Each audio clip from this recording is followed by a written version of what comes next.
So finally today, it's kind of funny because yesterday somebody asked me, do you choose the stories that you do or do they come to you? And it's a little bit of both. But yesterday, our producer Michelle and I had a conversation about what we were going to do for today's story. And she said, hey, you want to go to the aquarium and meet Cusco the penguin?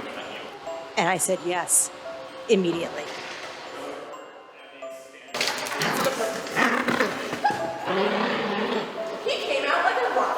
We have talked a lot on Most Buffalo about Cusco and the penguins. We've shown a lot of pictures of them. Oh, we're sassy. So it's nice to be able to just come by and check them out and learn a little bit more about these animals and their place in our world. You know, penguins are such interesting animals. It's easy to see why the public engages with them so easily when they come to visit the aquarium. And tell us a little bit about their place in the world, because it's tough out there for a Humboldt penguin if they're not in a habitat like this.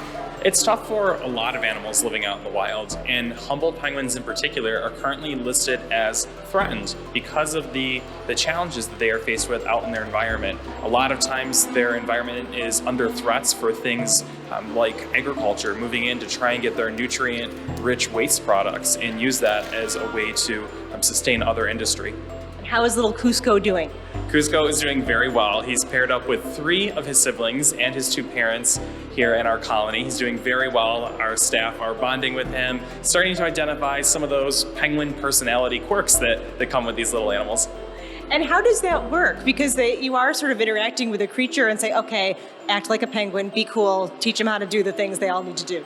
Fortunately, we have a really talented animal care staff. They spend a lot of time in here with these penguins, probably more time than they get to spend with their families, but that means that they understand the individual care requirements of these animals. They have a really good grasp on the different quirks, the things that they seem to seek out and find reinforcing, and of course, the things that they choose to avoid.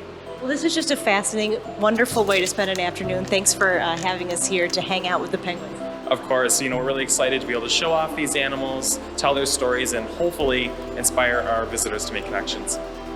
And something to note, if you go out to the aquarium this weekend, they have special sign language interpreters who are going to be here for some of the shows, including the penguin show. We're so thankful to the aquarium for letting us come out and have this wonderful penguin adventure, and we're so glad that you joined us for it as well. I'm Kate Welshofer. Be well, stay well. We'll see you next time.